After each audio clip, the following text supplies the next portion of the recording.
So we've talked a lot about how foods can interact with drugs, but drugs can also create marginal nutrition deficiencies. So certain antibiotics and diuretics can reduce blood levels of potassium and other electrolytes. Cephalosporin is associated with decreased vitamin K levels, and rifampin is associated with decreased vitamin B, niacin, and vitamin D levels. Tetracyclines are associated with reduced absorption of calcium, riboflavin, and vitamin C. Aspirin, diuretics, and acids, and certain oral contraceptives can reduce the absorption or activity of many vitamins and minerals. So phentoin is associated with decreased calcium absorption and decreased vitamins D and K and folate.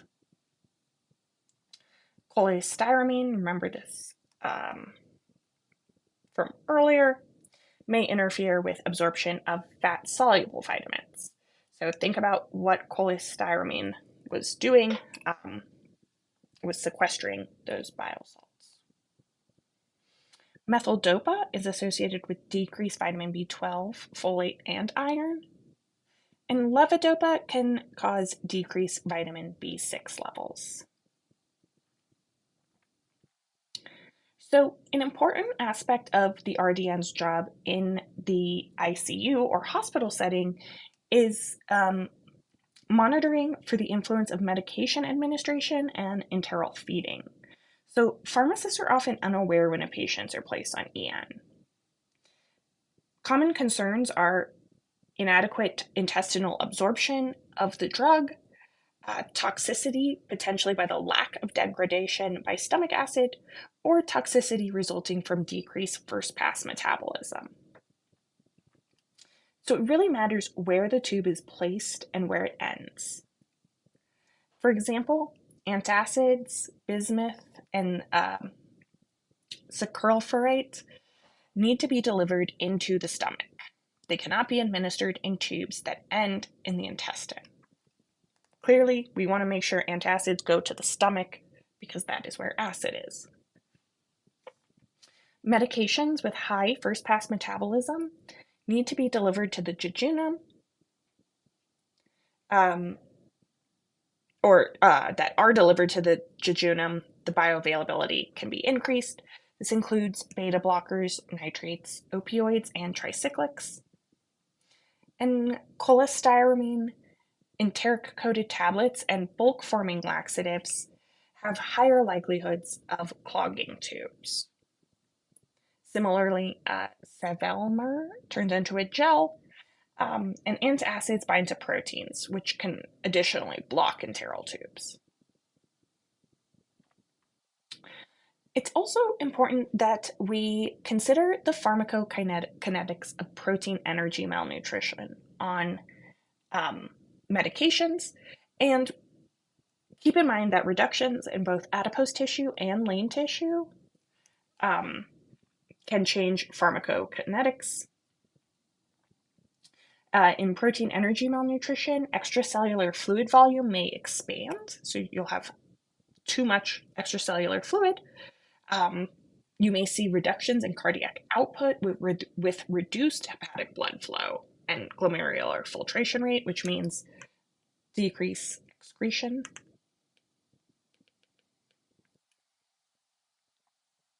And hepatic protein synthesis rates are also reduced during protein energy malnutrition. Sorry, that should be an E.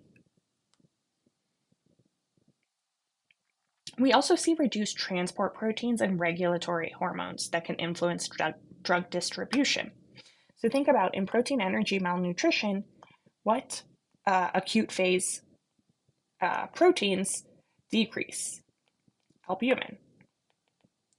Albumin transports almost everything, it seems like, but also medications. So, like I mentioned, this reduced cardiac output, filtration rate, all of these can influence drug elimination. And we know that CYP functioning can be reduced in protein energy malnutrition. And we saw that in the kwashiorkor. So there is considerations that need to be taken for individuals with obesity. Increases in adipose tissue will increase both lean tissue and body water. So then it is up to the pharmacist to decide what weight to use when prescribing different medications. Individuals with obesity often have a larger cardiac output with tissue, blood flow, and the glomerular rate, but a low proportion of blood flow to adipose tissue. So screening for drug-nutrient interactions obviously is important. And screening may be indicated when the efficacy of a prescribed drug is suboptimal, when a nutritional status unexpectedly changes, or when blood testing indicates a toxic drug level. How we do this is first looking at the patient's diet, screening for components that are known to interact with the medication. So, how would you do this? There's a couple of different ways, but I want you to think about that. If any interactions are found, either a change is made in the patient's diet or an alternative medication is selected to avoid the interaction.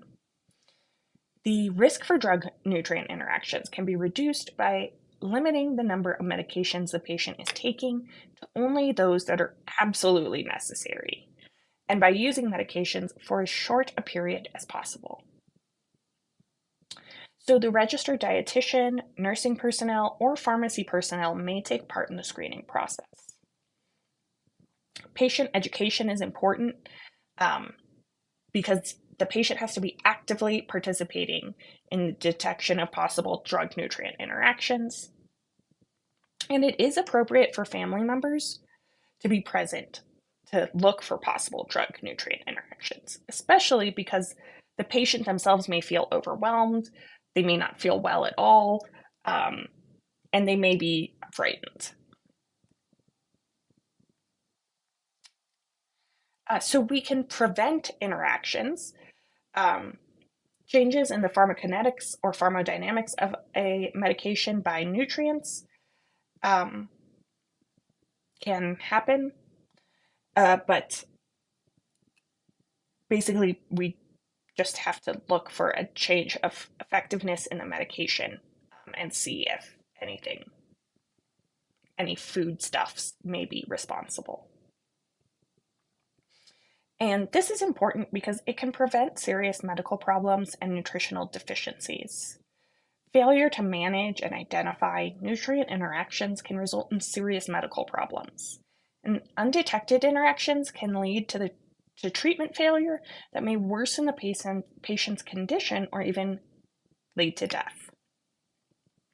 And unfortunately, these serious consequences may be mistaken by clinicians as a reflection of disease progression. So they may not realize that the disease isn't progressing, but that a food or nutrient is interfering with the drug. So preliminary steps before screening. Review the facility or unit's protocol. Review the treating clinician's order.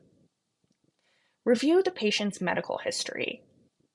Note any allergies, history of drug-nutrient interactions, current medications, and typical diet. And then this is a protocol on how to provide screening for drug-nutrient interactions. I won't read through all of this, but of course, please make sure you wash your hands. Explain the process and advise the patient of what to expect and the typical duration. Ask the patient to list all medications and supplements being used and about the perceived efficacy of medications and supplements. Ask whether the patient regularly consumes foods and nutritional supplements known to interact with medication, so grapefruit juice, St. John's wort. If a drug-nutrient interaction is suspected, Reinforce the clinician's explanation of the importance of avoiding or limiting a certain dietary component. If the patient cannot or will not, collaborate with the treating clinician to offer a potential alternative medication. Um, and medication should be reevaluated regularly to screen for possible drug-nutrient interactions. And again, this does become more complicated as the patient or participant is using more medications. So update the patient's plan of care if appropriate, document the screening process, and include the following information. Laboratory tests may be performed, especially if a drug is acting particularly odd. And never suggest that a drug is crushed or diluted for administration into feeding tubes. This is a huge no-no. And this is because some drugs may have their properties altered when they're crushed or diluted.